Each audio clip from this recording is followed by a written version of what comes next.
The next video I'm going to talk about is stability in the elderly. I had to sign up for Medicare recently, so that made me think of the fact that I'm getting there. Actually, it's amazing how many people don't understand Medicare. I didn't understand it at all. I've been doing this for 30-something years. I was talking to a cardiology friend of mine and told him I signed up for Medicare, and he asked me, do I have to get Social Security if I do that too? So there's a lot of stuff that we need to learn about as we get older and enroll in these programs. But anyway, so let's talk about stability. One of the things I always ask patients when they come in is, have they fallen recently? And it's incredibly important, like I said earlier, because the fall risk is pretty much directly related to outcome in terms of fracturing hips and pelvis. It's just a bloody disaster if you fracture your hip when you're older.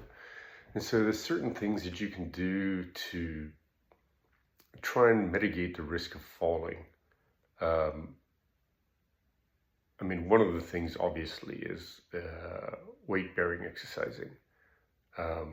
But as you get older, you can't do the things you used to do when you were younger. I know from my personal experience, I used to powerlift, and it just screwed my back up and my hips up. And so I don't powerlift at all, but I do hit the gym about 5 days a week, and I do exercise. So that is an important component of it. But there's certain situations where people tend to fall. One of them is, especially if you're unstable on your feet, and it's hard to think of it while you're doing it, but if you're facing forwards like this and you're paying attention to something in front of you and something requires your attention in the other direction, it's really important not to, as an elderly person, turn your upper body over your torso like this, because that's an incredibly unstable position. So rather than this, the entire body has to be turned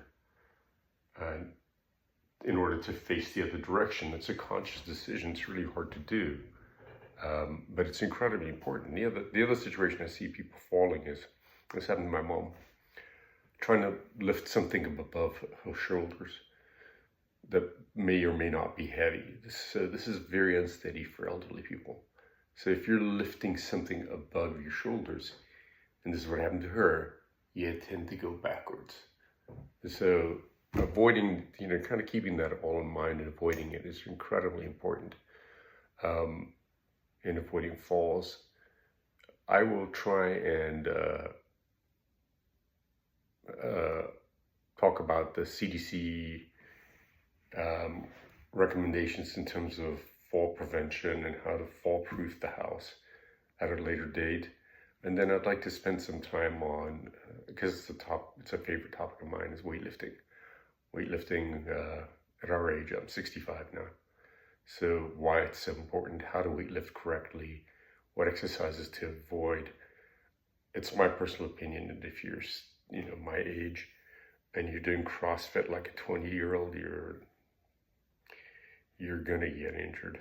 It's easy for a 20-year-old because their tendons are all flexible.